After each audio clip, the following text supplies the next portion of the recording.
चला रे, सह्या बिया काही घ्यायचे नाही. चला मुलं, चला मध्ये. चल चल.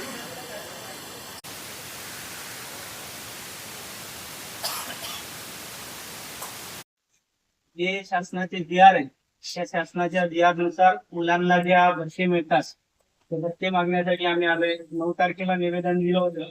त्या दिवशी आपण नव्हतात असं कळालं आणि आपण नवीन आहात म्हणून बऱ्याचशा गोष्टी आपल्याला माहिती नसतील.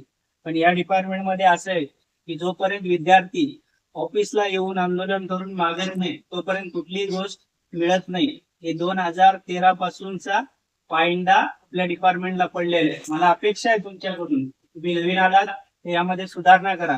म्हणून हा शांततेमध्ये आणि स्वच्छ मनाने आपल्याकडे आम्ही आज आलेलो आहोत.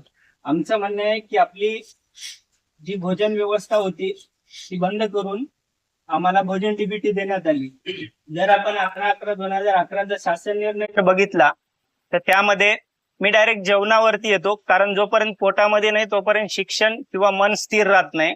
म्हणून बाकीच्या मागण्या ठीक आहेत. पहिला शासन निर्णय होता 11/11/2011चा. त्यामध्ये मुलांना जेवणामध्ये नाश्ता, पोहे, शिरा, उपमा, दूध, अंडी, केळी हे नाश्त्यामध्ये मिळायचं सकाळी, आणि दुपारच्या टायमामध्ये जेवण आणि संध्याकाळच्या टायमामध्ये जेवण, अशी ही भोजन पद्धती होती. त्यावेळेसची ही पद्धत होती. पण शासनाने 5 एप्रिल 2018ला डीबीटी म्हणजे मुलांच्या अकाउंटला डायरेक्ट पैसे, त्यामधून मुलांनी त्यांना पाहिजे त्या ठिकाणी आवडीनिवडीनुसार वेळेनुसार कॉलेजच्या ठिकाणी जेवण करावं म्हणून त्यांना तो GR 2018 मध्ये लागू केला.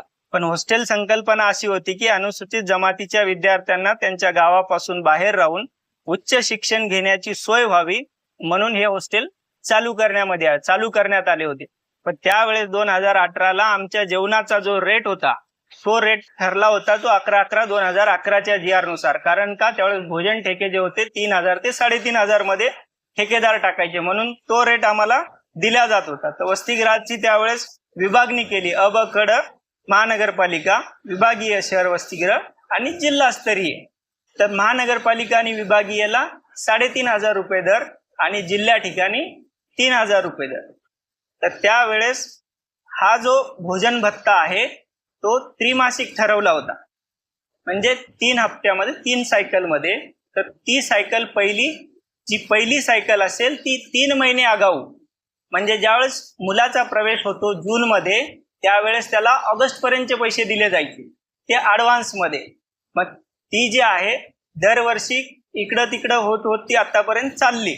पण या वर्षी त्याच्यामध्ये नवीन GR आला, जो की 10 वर्षाचा जो महागाई वाढली, कोरोना काळ आला, त्यामध्ये दर वाढले जेवणाचे, भाजीपाल्याचे, सगळ्याचे, म्हणून आम्हाला वाढीव रक्कम दिली. आमची मागणी होती कमीत कमी आम्हाला चहा, नाश्ता, दूध काही नकोय, पंचपाकवान नकोय, आम्हाला फक्त 2 टायमाचं जेवण द्या, पोटभर द्या, त्यासाठी लागणारे पैसे. आज जर महानगरपालिका किंवा विभागीय जिल्हास्तरीय कुठेही जरी गेलात तुम्ही, एक थाली पोटभर नाही, फक्त एक थाली, त्यामध्ये 3 चपात्या, भात, भाजी, वरण, याचा रेट कमीत कमी 80 ते 90 रुपये किंवा 100 रुपये आहे एका टायमाचं. तर आम्हाला एका टायमाचे 50 रुपये दिले जाईल. 50 रुपयामध्ये ही मुलं एका टायमाला वडापाव खायची आणि एका टायमाचं जेवण करायचे. असे बरेच मुलांची उपासमारी व्हायची. काही मुली चक्कर येऊन रस्त्यामध्ये पडायच्या. तर ह्या परिस्थितीवर त्यांनी आम्हाला 2018च्या नंतर आता 24/6/2025 रोजी म्हणजे जून महिन्यामध्ये 24 तारखेला मंत्रालयामध्ये बैठक झाली आणि त्यावर GR काढला तो 4/7/2025ला. त्यामध्ये भोजनाचा दर त्यांनी 3,500 वरून 5,000 केला विभागीय आणि महानगरपालिका, आणि जिल्हास्तरीय 3,000 4,500 केला. तर त्यामध्ये देखील आमचं पोट भरत नाही, तरी पण आम्ही ऍडजस्टमेंट करायला तयार होतो, कारण आम्ही शिक्षणासाठी आलोय, इथं जेवणासाठी नाही आलोय. मग जेवणासाठी आल्याच्या नंतर तुमचा GR म्हणतो की त्रैमासिक पद्धतीने 3 महिने आगाऊ आणि वसतिगृहामध्ये मुलाचं ऍडमिशन झाल्याच्या नंतर 7 दिवसामध्ये डीबीटी मिळायला पाहिजे. पण या वर्षी 3 महिने लेट आम्हाला डीबीटी मिळाली. शैक्षणिक भत्ता अजून मिळाला नाही, निर्वाह भत्ता अजून मिळाला नाही, भोजनाचे पैसे मिळाले ते 2018च्या GR प्रमाणे. आत्ताचा जो GR लागू झाला जून महिन्यामध्ये त्याच्यावर कुठलेही आम्हाला वाढीव पैसे मिळाले नाही जुन्या दराने. म्हणून आमचं शासनाला म्हणणं होतं की तुम्ही 3 महिने लेट दिले, त्याचं कारण सांगितलं की वाढीव दराने पैसे देणार आणि पैसे दिले जुन्या दराने. आपलं डिपार्टमेंट महत्वाचं आहे की IT सेल महत्वाचं, कारण आपल्या डिपार्टमेंटचा GR आहे. IT सेलचा आमचा काही संबंध नाही. आम्ही मुलं आदिवासी विकास विभागाचे, GR आदिवासी विकास विभागाचा, प्रवेश प्रक्रिया आदिवासी विकास विभाग करते आणि आपला विभाग IT सेलला विचारणार की याच्यात दुरुस्ती कधी करणार. जर 3 महिने आगाऊ पैसे द्यायचे असतील तर या GRच्या नुसार किंवा वेबसाईटमध्ये काय पोर्टल वगैरे चेंज करायचं असतं तर ते पूर्वनियोजित राहायला पाहिजे होतं. बैठक जून महिन्यामध्ये झाली, GR जुलैमध्ये निघाला, पण त्यामध्ये कुठलंही अजून IT डिपार्टमेंटनी IT सेलनी काही त्याच्यामध्ये चेंजेस केलं नाही. मग मुलांना आता पहिली सायकल पडली, 3 महिने लेट पडली तरी मुलांनी ऍडजस्ट केलं, मुलांनी काय बोलले नाही. त्याच्यानंतर आता दुसरी सायकल पडली म्हणजे 6 महिन्याचे पैसे पडले ते जुन्या दराने. मग हा GR कधी लागू करणार? मग हा GR लागू करण्यासाठी मुलांनी वॉर्डनांना विचारणा केली, ते वॉर्डन म्हणतात तो IT सेलमध्ये वेबसाईटमध्ये एडिशन चालू आहे, नवीन पोर्टल तयार करणार आणि त्या पोर्टलवर मग माहिती भरणार, वॉर्डन माहिती भरणार, त्याच्यानंतर माहिती भरल्यावरती ती PO ला जाणार, PO सँक्शन करणार, त्याचा फरक ठरणार, मग ATC ला येणार, ATC आयुक्ताला देणार, मग आयुक्त त्यावरती ऑर्डर पास करणार, त्याच्यानंतर मग IT सेलकडे जाणार, IT सेल फरक बनवणार, त्याचं बिल बनवणार, ट्रेझरीला जाणार, पास होणार, मग IT सेलला पैसे जाणार, मग मुलांना येणार. ऑलरेडी 6 महिने झालेले, एवढी प्रोसेस व्हायला अजून 6 महिने जाणार. मग हे जर वर्षभर जर मुलांना जुन्या दराने देत असतील तर त्यांची होणारी जी 50 रुपयामध्ये उपासमारी आहे ती अजून वर्षभर चालणार का? ते तुम्ही कधी चालू टॅब ओपन करून देणार आहेत माहिती भरण्यासाठी वॉर्डनला, पैसे नाही टाकणार आहेत 17 तारखेला. हो पैसे आहेत, मग अडलंय कुठं? हो ती टॅब ओपन केल्यावर ती वॉर्डन त्यावर माहिती भरणार मुलांची, डायरेक्ट 17 तारखेला जमा होतील. टॅब कोणासाठी ओपन होईल? मग ते सांगतोय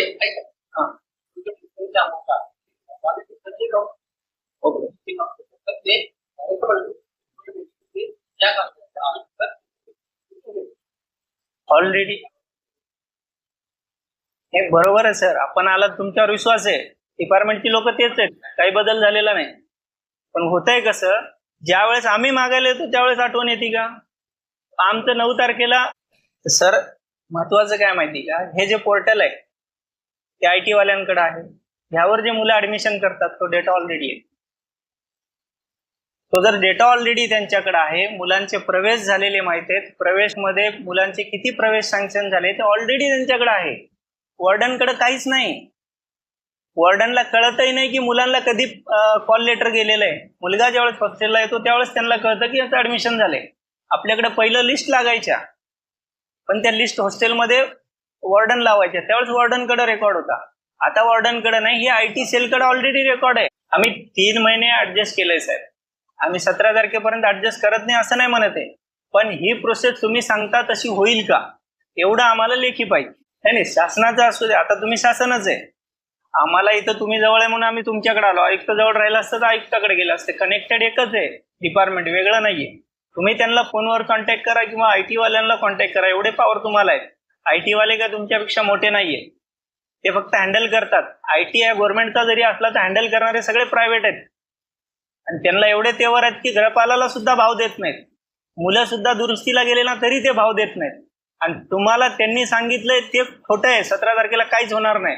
पोर्टल अपडेट करणार आहेत, पोर्टलमध्ये अपडेट करायसारखं काहीच नाही, टॅब नवीन ओपन करायसारखं काहीच नाही. फक्त निर्वाह भत्ता, भोजन भत्ता आणि शैक्षणिक भत्ता याची अमाऊंट वाढवायची आहे. ऑलरेडी ते DBT अकाउंटला टाकतात, मुलांच्या डेटा पूर्ण आहे, ज्याचा प्रवेश झालेला आहे त्याचा रेकॉर्डही त्यांच्याकडे.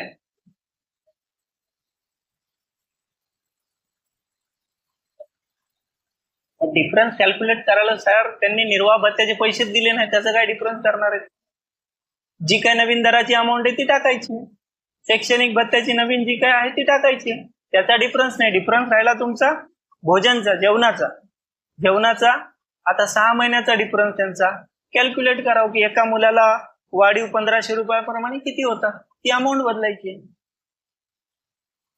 वॉर्डन थोडी सांगणार आहे की माझ्यावर एवढे प्रवेशित झालेत. ऑलरेडी प्रवेशित रेकॉर्ड तिकडेच आहे, आपल्याकडे काहीच नाही, पाठपुरावा नाही साहेब. त्यांच्याकडून तुम्ही लेखी घ्या ना, आम्हाला तुम्ही पण लेखी द्या. त्यांचं लेटर जोडून की 17 तारखेपर्यंत, 20 तारखेपर्यंत, 30 तारखेपर्यंत मुलांना पैसे मिळून जातात. 30 तारखेपर्यंत आम्ही काय मागत नाहीये, GR आहे तुमचा, तुमच्या GR प्रमाणित द्या.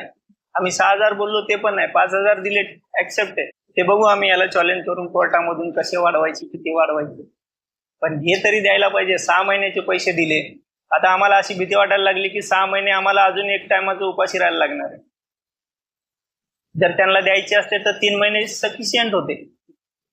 3 महिन्यामध्ये ते केले असते आणि दिले असते. त्यांना तुम्ही विचारून आम्हाला ते द्या. दुसऱ्या आहेत त्या मागण्या तुमच्या लेवललाच आहेत. आता ह्या तर तुम्हाला त्या पूर्ण करताच येतील. एक होता तो निर्वाह भत्ताचा, दुसरा होता भोजन डीबीटीचा. 3 वर्षापासून मुलांना स्कॉलरशिप मिळालेली नाही. स्कॉलरशिप सेक्शनचे तुमचे क्लार्क असतील तर विचारा त्यांना. पण 10 महिन्याचे देय आहेत ते कुठले? BA, BCom, BSc, 11वी 12वी जनरल कोर्सेससाठी. पण तुम्ही व्यावसायिक अभ्यासक्रमाला पण तुम्ही 10 महिनेच टाका असं का सांगताय? तुम्ही त्याचे पत्रव्यवहार अजूनही थांबवून ठेवलेत जव्हारच्या फक्त प्रकल्पासाठी. एका प्रकल्पासाठी सगळ्या प्रकल्पाचा त्यांनी अहवाल थांबवून ठेवलाय. जो हे 10 महिन्याचे वाढीव 12 महिने करावे आणि कोर्सनुसार व्यावसायिक अभ्यासक्रमानुसार.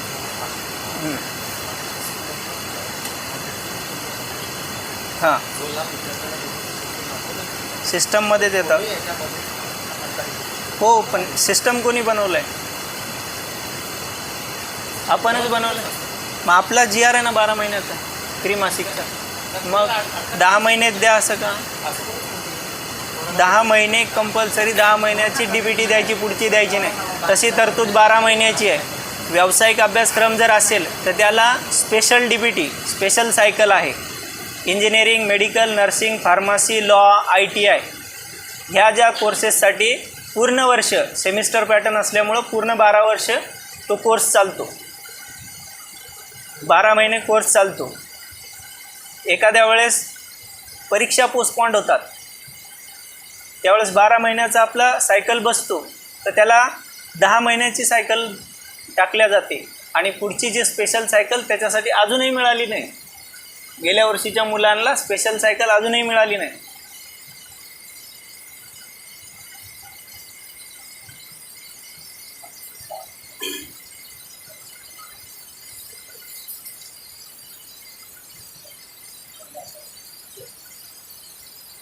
पहिला हप्ता जून ते ऑगस्ट, दुसरा हप्ता सप्टेंबर ते नोव्हेंबर, तिसरा हप्ता डिसेंबर ते फेब्रुवारी, चौथा हप्ता मार्च ते मे, एकूण 12 महिने.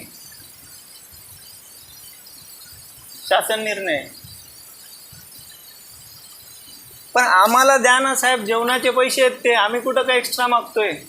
अडचणच नसावी ना, डिपार्टमेंटलाही नसावी, कुठल्या अधिकाऱ्यालाही नसावी. आम्ही म्हणतोय का इन्क्रीमेंट थांबवा तुमची? आम्ही म्हणतोय का वाढीव भत्ता तुमचा थांबवा? आम्ही नाही म्हणत. आम्हाला काय घेणं देणं नाही ना. तुम्ही शासकीय नोकर, तुम्हाला त्याचे राईट्स आहेत.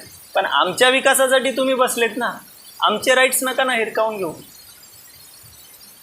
2 महिन्याचा फरक येतो फक्त, आणि ते पण स्पेशल जे कोर्सेस आहेत त्यांच्यासाठी. ते पूर्ण 12 महिन्याचे स्पेशल सायकल सगट मुलांना पैसे मिळाले पाहिजे. मागील 3 वर्षापासून रखडलेली स्कॉलरशिप रखडल्यामुळं होतं काय साहेब, मुलांचे कोर्सेस कंप्लीट होऊन जातात. मग कॉलेजला पैसे मिळाले नाहीत तर मुलांना ती पूर्ण फी भरावी लागते, तरच ओरिजिनल डॉक्युमेंट्स मिळतात. जर ओरिजिनल डॉक्युमेंट मिळाले नाही, त्या मुलाला पुढं ना मेडिकलचं रजिस्ट्रेशन करता येते, ना फार्मसीचं रजिस्ट्रेशन करता येते, ना लॉचं रजिस्ट्रेशन करता येते, ना नर्सिंगचं रजिस्ट्रेशन करता येते. ते रजिस्ट्रेशन 2-2 वर्ष थांबलेले. खारघरचं YMT कॉलेज आहे, मुलांना स्कॉलरशिप मिळाली नाही, मुलांनी तिथं ओरिजिनल डॉक्युमेंट मागितले, वाद केला, तर त्यांच्या LC वरती रेड साईननी शेरा मारला. 89,000 2 इंस्टॉलमेंट कोणाच्या अजून बाकी आहेत मागच्या वर्षाचे. YMT Yerala medical college nursing Kharghar. सगळीकडचेच नर्सिंगचे आहेत. फक्त एक उदाहरण एका कॉलेजचं सांगितलं. आणि आपल्याला एवढे राईट्स आहेत की असं कोणी जर ओरिजिनल कागदपत्र आढळून आदिवासी मुलांचं जर नुकसान करत असेल त्याच्यावर गुन्हा दाखल करता येतो. पण स्कॉलरशिपचा फॉर्म भरलेला आहे, मुलांना पैसे येणं बाकी आहेत, ते कॉलेजला जातात तरी देखील कॉलेजवाले अडवतात. सेंट्रल गव्हर्नमेंटचे पैसे आलेले आहेत, पाहिजे तर GR देतो मी. आम्हाला तेच माहिती नाही. आता आम्ही सिस्टममध्ये राहिलो सांगितलं. त्या ठिकाणी 500 क्षमता भरली जात नाही. 2013 पासून हॉस्टेल चालू झालेलं आहे. तेव्हापासूनची जर आता कॅल्क्युलेशन केली आपण, दरवर्षी 200 ते 250 मुलं आपण भरतो. आत्ता 300 भरायला लागली. तेवढे क्षमते जर पूर्ण झाले तर मुलं वेटिंगमध्ये राहणार नाहीत. कित्येक मुलांना ॲडमिशन भेटत नाही. कित्येक मुलं ॲडमिशन हॉस्टेलला भेटलं नाही म्हणून ते गावी परत जात आहेत, शिक्षण सोडत आहेत. बिल्डिंग मी सुद्धा दाखवली होती. चालू नाही साहेब, तुम्ही आत्ता आलेत, तुमच्या अगोदर 4 PO झाले, चालूच. ते 500 क्षमता पूर्ण भरली गेली पाहिजे. आणि पुण्याला वाकडला मुलींचं हॉस्टेल आहे, तिथं देखील 500 क्षमता आहे, तिथं देखील मुलं भरले जात. अजूनही 300 मुलींचे प्रवेश प्रलंबित आहेत तिथं. मांजरी हॉस्टेल पण आहे. हे जेवढी पण क्षमता असते हॉस्टेलची, ती क्षमता पूर्ण भरायला काहीच हरकत नाही. मागच्या ATCने इथं उल्हासनगरला अख्खी बिल्डिंग विकत घेतली. कुठल्या भावात घेतली घेऊ द्या, पण मुलांच्या सोयीसाठी त्यांनी बिल्डिंग घेतली, तिथं देखील मुलं पूर्ण भरले जात नाही. सातारा कराडला गरज नसताना, तिकडं आदिवासी मुलं नसताना तिकडं डिपार्टमेंटनी बिल्डिंगा विकत घेतल्यात. पनवेलमध्ये का नाही घेत आहेत? पुण्यामध्ये का नाही घेत आहेत? ठाण्यामध्ये का नाही घेत आहेत? गोरेगावमध्ये का नाही घेत आहेत? गोरेगावच्या मुली आहेत मालाडच्या ना, जे ठाण्याला मुलींचं हॉस्टेल होतं कोपरीला, ते शिफ्ट केलं तिकडं मालाडला. तिथं मुलींची अशी अवस्था आहे की एका रूममध्ये किती कॉट लावले? हॉलच आहे, फक्त एकच हॉल आहे का? 2 हॉलमध्ये मुली ठेवलेल्या आहेत. प्रत्येक मुलीचा कॉलेजचा टायमिंग वेगळा आहे. बाथरूमला जायला लाईन लावायला लागते. बाथरूम स्वच्छ केले जात नाहीत. सगळे कॉट एकाला एक लावलेले आहेत. पूर्ण दुर्गंधी येते, मच्छर आहेत. गव्हर्नमेंटच्या दरात बसून साहेब आपण बिल्डिंग विकत घेतली आहे ना, उल्हासनगरला बिल्डिंग विकत घेतली आहे ना,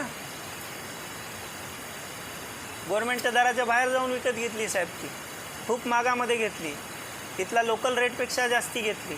मग भाड्यांची बिल्डिंग का नाही भेटत? ज्यावेळेस वॉर्डनला काही विचारायला गेलं, समस्या सांगायला गेलं ना, तर वॉर्डन सांगतात की तुझी DBT कट करतो, तुझे महिन्यातले 15 दिवस भरले नाही, 8 दिवस भरले नाही, तू साईन नाही केली, मस्टर लपून ठेवणार, ऑफिसमध्ये मस्टर ठेवणार, सह्या कुठं करणार आम्ही, आमची अब्सेंटी लावणार आणि आम्हाला DBT कमी टाक. साहेब ॲक्च्युली शासन निर्णयाप्रमाणे कुठल्याही मुलाची अब्सेंटी लावण्यात येऊ नये असं कुठलंही नाही लावण्यात यावी, कुठलाही नियम नाही. सरसगट त्या मुलांना हॉस्टेलला ॲडमिशन झाल्यापासून प्रत्येक महिन्याची DBT पडली पाहिजे, असं कुठंही सांगितलेलं नाही. वॉर्डनच्या मनाने, IT वाल्यांच्या सांगण्यावरून किंवा प्रकल्प अधिकाऱ्याच्या सांगण्यावरून मुलांची अब्सेंटी लावून DBT कमी टाकणे. कुठल्या GRमध्ये मला दाखवावं त्यांनी की मुलांची अब्सेंटी कमी भरल्यावरती DBT कमी टाकली पाहिजे. नियम असा आहे की कॉलेजची प्रेझेंटी चेक केली पाहिजे, कॉलेजच्या प्रेझेंटीनुसार मुलांना DBT दिली पाहिजे. पण कॉलेजमध्ये जर आमची प्रेझेंटी कमी असेल तर आम्हाला एक्झाम देता येत नाही. त्याच्यामुळे आम्ही ॲबसेंट प्रेझेंट हा विषयच येत नाही. आणि शासनाचे पैसे आहे ना साहेब, 15 दिवसाचे पैसे कट करून वॉर्डनचं पोट भरणार आहे का वॉर्डन मोठा होणार आहे? सगळ्याच हॉस्टेलच्या वॉर्डनला सांगण्यात यावं की कुठलीही मुलाची अब्सेंटी लावण्यात येऊ नये. हॉस्टेलला कुठले प्रेझेंटी बुक नसतो. पूर्वी होता, एक मास्टर असायचं, मुलांचे सह्या घ्यायचे आणि त्याचे 50 रुपये कॅशमध्ये भत्ता द्यायचा. वॉर्डनला सांगण्यात यावी की कुठल्याही मुलाची अब्सेंटी लावण्यात येऊ नये. जो कुठला वॉर्डन अशी अब्सेंटी लावत असेल त्याला सोकास काढून खुलासा मागवण्यात यावा.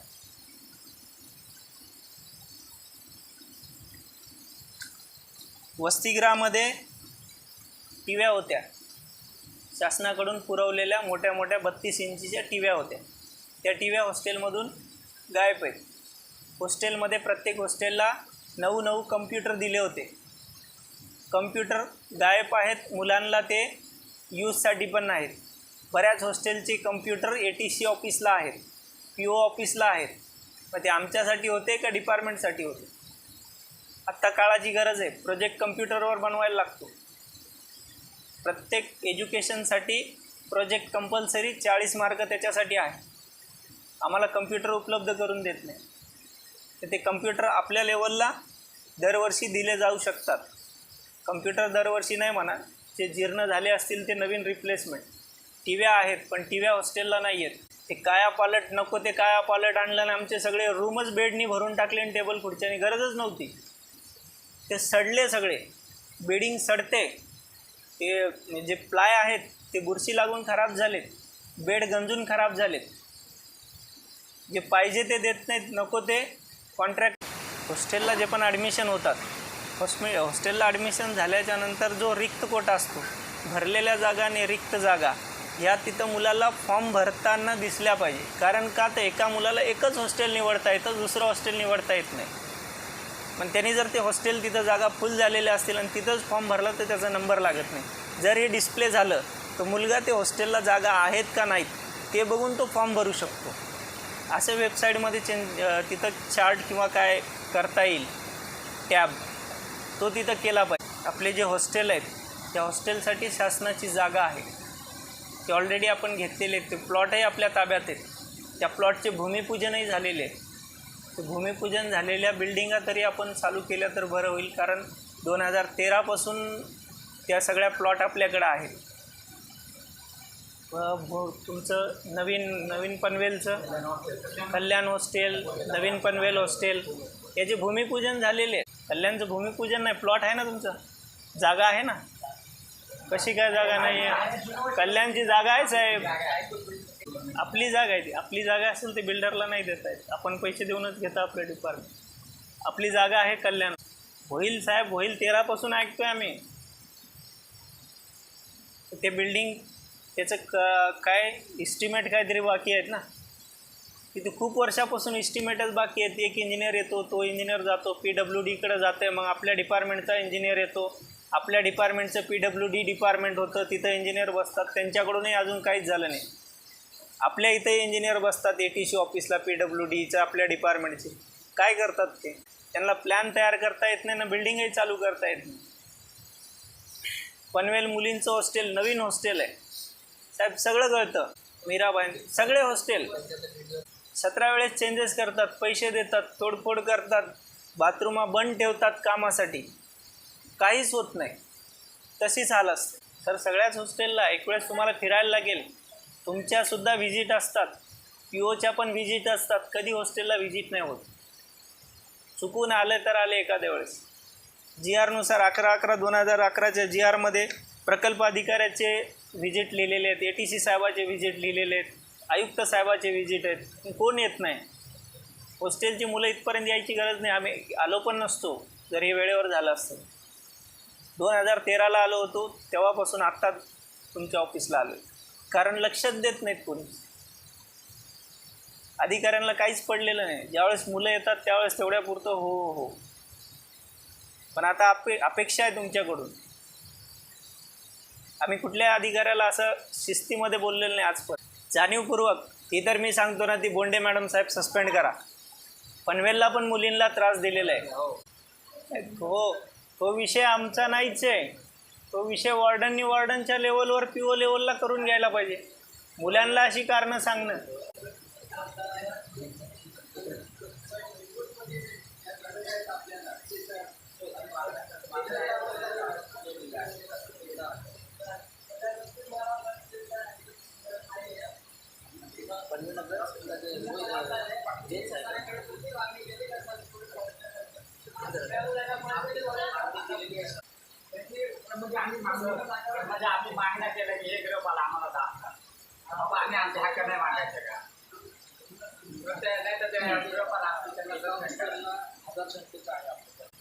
साहेब साहित्य घ्यायला क्षमता लागते, DDO नाही लागत.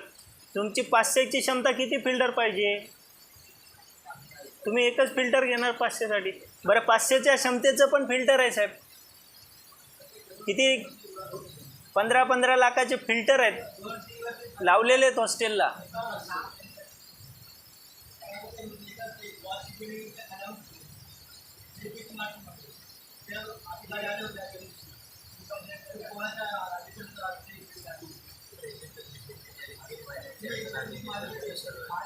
स्पेस आहे मागचे ना हॉस्टेलला नको ते DG जनरेटर 7.5 लाखाचे जनरेटर बसवले, एकही वेळेस वापर केला नाही. मुलांना साधं फिल्टर नाही देत आहेत. सर हा आमचा प्रश्नच नाही हो सर, आमचा प्रश्नच नाही हा, तुमच्या लेवलचा प्रश्न आहे. मुलांना तुम्ही सांगूच नाही वरच्या लेवलला आहे DDO चेंज करायचा आहे, साहेबाला सांगतो होणार आहे. आमचा प्रश्नच नाही तो. आमचा सांभाळ करण्यासाठी तुम्हाला बसवलेला आहे ना.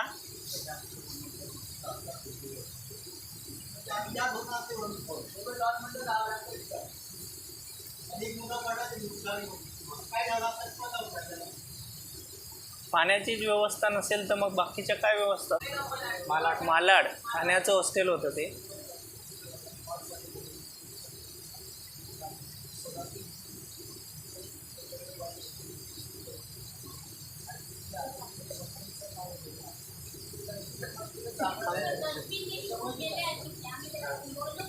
जनरल साहित्य पण झाडू, डस्टबिन, आरसे हे देखील नाही आहेत. पनवेल हॉस्टेलला नको तेवढ्या बेड्स येऊन पडलेले आहेत, बिडिंग साहित्य पडलेले आहे, पण दुसऱ्या हॉस्टेलला द्यायला काहीच हरकत नाही.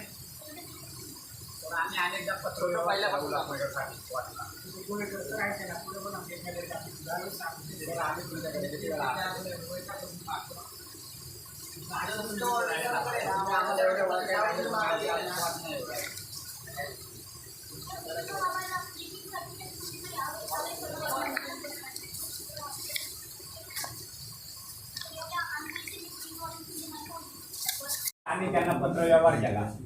सर आम्हाला सरळ सरळ असं सांगण्यात येतं की बाबा आमच्याकडे वॉर्डन लोकांकडे काहीच अधिकार ठेवलेले नाहीत. फिनेलपासून झाडूपासून तर पायपुसणीपर्यंत सगळे अधिकार PO वाल्यांकडे. आम्हाला काही घेण्याचा अधिकार नाही. मग आम्ही जायचं कुठं? वॉर्डनकडे गेले, वॉर्डन बोलतो PO ला जा.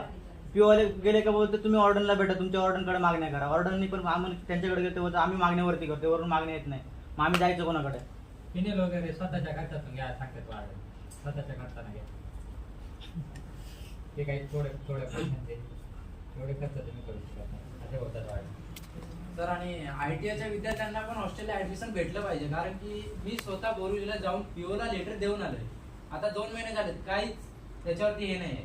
त्यांनी नंबर पण लिहून घेतलेला आहे. कारण की ITIचे विद्यार्थी, आता मी तर जवळच आहे, माझ्यासोबत दोघे धुळेचे आहेत, पण ते आज कॉलेजला गेलेले आहेत.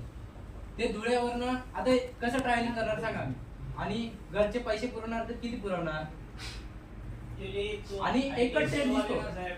त्यांना आमच्या ताब्यात ठेवा एकदाच. ते एवढे निर्लज्ज आहेत ना. ज्यावेळेस महाराष्ट्रातला एखादा प्रकल्प अधिकारी एखादा ट्रेड ऍड करतो तर तो महाराष्ट्रात दिसला पाहिजे ना. प्रत्येक PO लेवलला कशाला ते? सर 1 इयरचं नाही भेटलं तरी चालेल, पण 2 इयरच्या याला तरी पाहिजे ना. आम्ही ते PO लेवलला ठेवूच नका ऍड करायचं.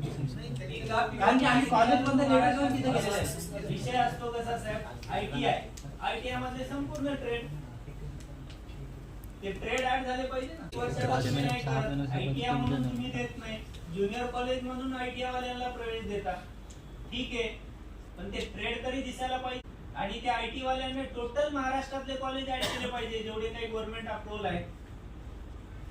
प्रत्येक कॉलेज मधले जे काही कोर्सेस आहेत ते ऑलरेडी ऍड पाहिजे वेबसाईटला. मुलांनी ऍड करावं, गृहपालांनी ऍड करावं, किंवा मुलांना तर ऍड करायला ऑप्शन नाही. मुलगा सांगणार गृहपालांना, गृहपाल म्हणणार लेटर दे, मग त्याच्यासोबत तुझे पेपर जोड, मग ते आम्ही PO ला पाठवतो. मग PO साहेबाचा क्लार्क नाशिकवाल्या त्या IT सेलच्या साहेबाला सांगणार, त्याचा चोरा इथे तुमच्या लेवलला करायला आम्ही सांगितलंय. मुलांनी फोन केला IT सेलला, ते सांगणार आम्हाला फोन नाही करायचा, PO ला फोन करायचा. मुलांनी जायचं कुठं? आणि प्रकल्प ऑफिस जवळ नाहीयेच साहेब.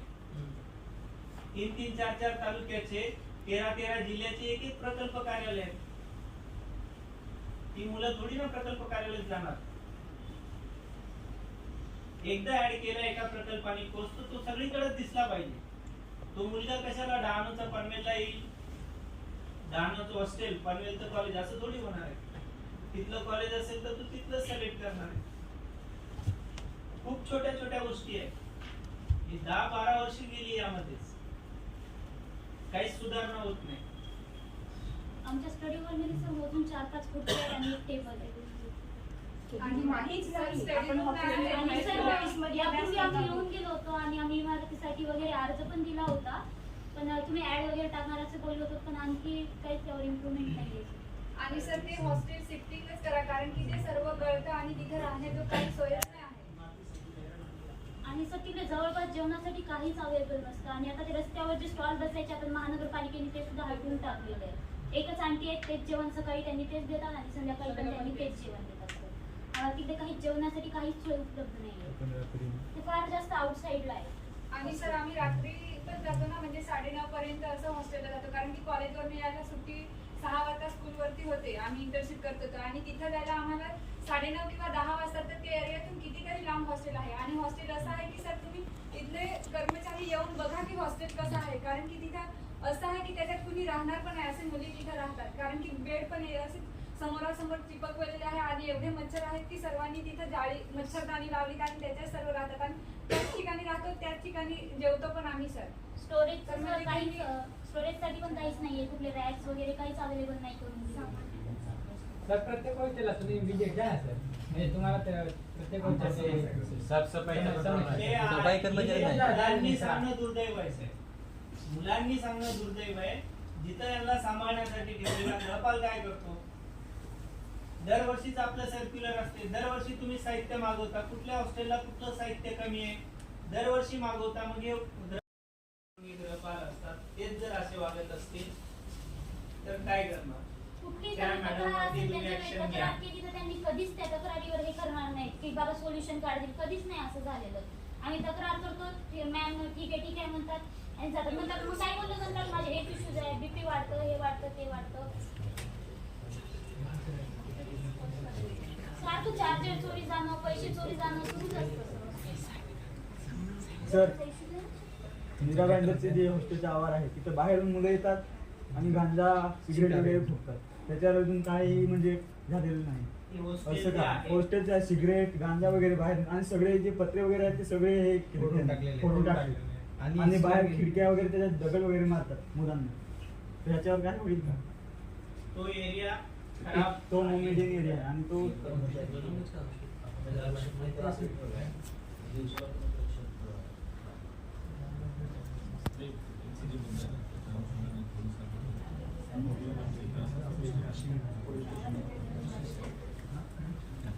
सर तिथं सगळी मुलं म्हणजे मुलांना जे ग्राउंड आहे त्याच्यात सगळी तिथली बाहेरची मुलं येऊन राहतात. गांजा फुकतात, सिगरेट ओढतात आणि रात्री 10-10, 12-12 वाजेपर्यंत असतात. आणि दगड पण फेकतात मुलांना. आणि जर खिडकी उघडी असली तर बाहेर एक दगड घेणार आणि आतमध्ये फेकणार, त्या खिडकीच्या आतमध्ये. हो सर.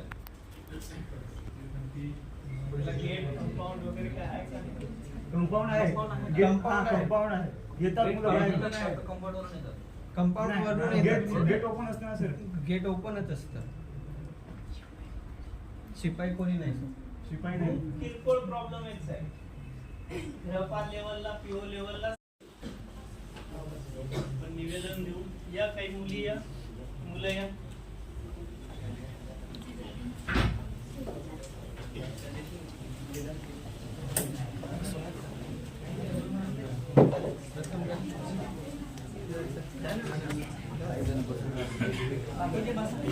बसून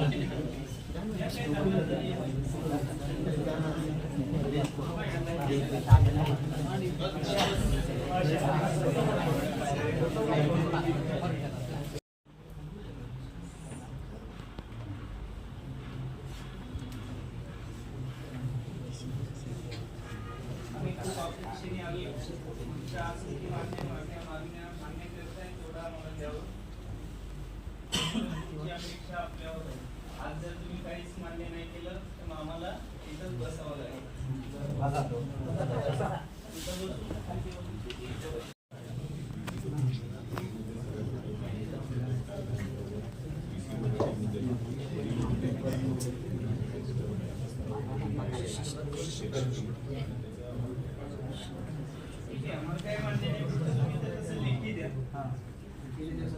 हे सगळं अंदाजे 1 महिना 2 महिने जे काय असेल तेवढं, आणि आपण जे विषय वगैरे घेत आहेत ते त्याच्यामध्ये मेन्शन करून टाकावे की या हॉस्टेलला प्रकल्प अधिकारी जाऊन व्हिजिट देतील, तिथं काय असेल ते बघतील, ग्रहपाल लेवलवरून ग्रहपाल पीओला माहिती देतील, ते काय असतील हॉस्टेलच्या ज्या काही अडचणी असतील त्या पर्सनली मुलांकडून ऐकून घेतील, त्या होत राहील.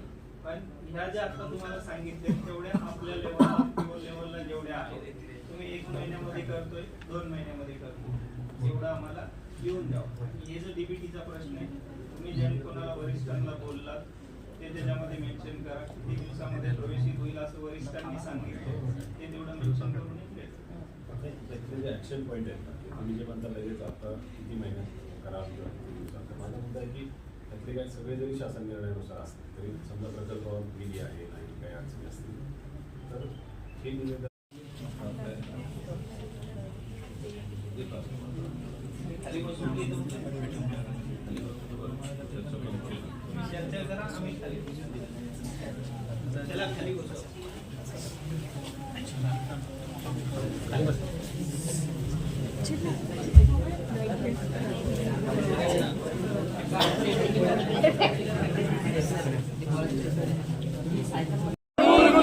बिरसा मुंडा करे पुकार, बिरसा मुंडा करे पुकार, एक तीर एक कमान, एक तीर एक कमान, आदिवासी एकजुटीचा, आदिवासी एकजुटीचा, आदिवासी एकजुटीचा, अरे बिरसा मुंडा करे पुकार, बिरसा मुंडा करे पुकार, आदिवासी एकजुटीचा, आदिवासी एकजुटीचा.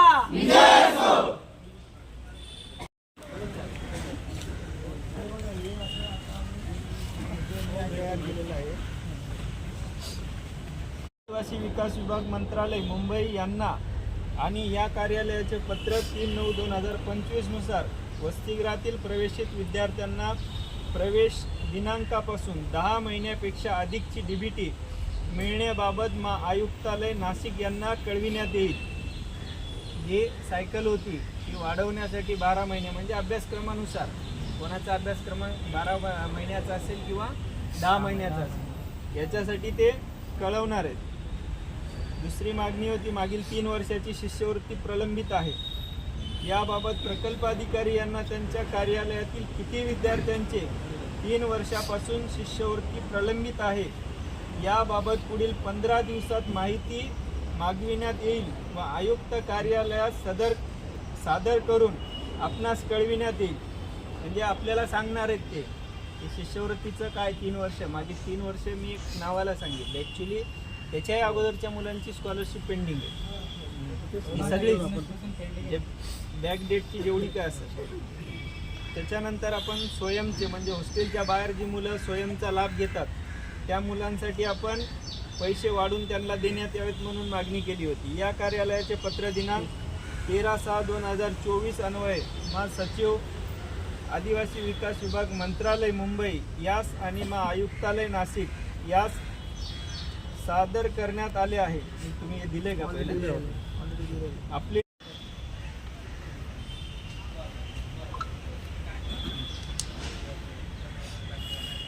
वसतिगृह प्रवेश प्रक्रिया गृहपाल व प्रकल्प स्तरावर करण्यात येत असल्याने विभागातील सर्व प्रकल्प अधिकाऱ्यांना प्रवेश प्रक्रिया तात्काळ पूर्ण करण्याबाबत निर्देश देण्यात येत आहेत. याबाबत 15 दिवसात आढावा घेऊन उचित कारवाई करण्यात येईल. जे तुम्ही आता आदेश दिलेले आहे परत पुन्हा त्यांना आदेश दिले. वसतिगृह टीव्ही आणि संगणक पुरविणे वसतिगृह टीव्ही पुरविणे ही बाब आयुक्त कार्यालयावरील असल्याने आवश्यक ती मागणी या कार्यालयामार्फत करण्यात आलेली आहे. केली ऑलरेडी केली.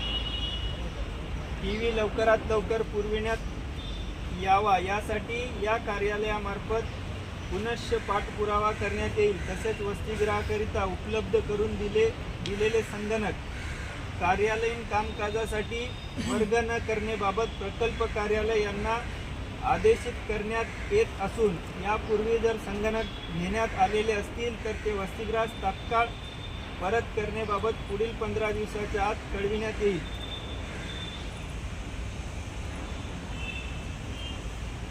पुण्याचे जे वाकड मुलींचं हॉस्टेल होतं त्याबाबत वसतिगृहातील विद्यार्थ्यांचा विमा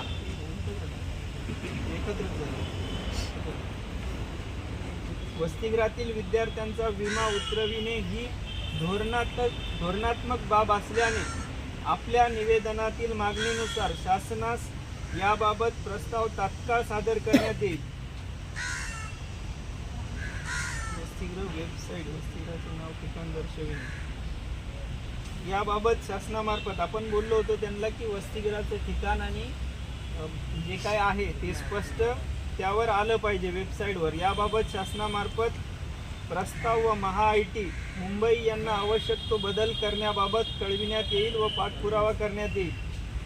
वसतिगृह प्रवेश प्रक्रिया वेबसाईट विभागनीय कोणत्या वसतिगृहात किती जागा रिक्त आहेत याचा चार्ट देण्यात यावा अशी मागणी होती आपली. याबाबत शासनामार्फत प्रस्ताव MHA-IT मुंबई यांना आवश्यक तो बदल करण्याबाबत कळविण्यात येईल. ज्या वसतिगृहाचे भूमिपूजन झालेले त्या वसतिगृहाची आपली मागणी होती.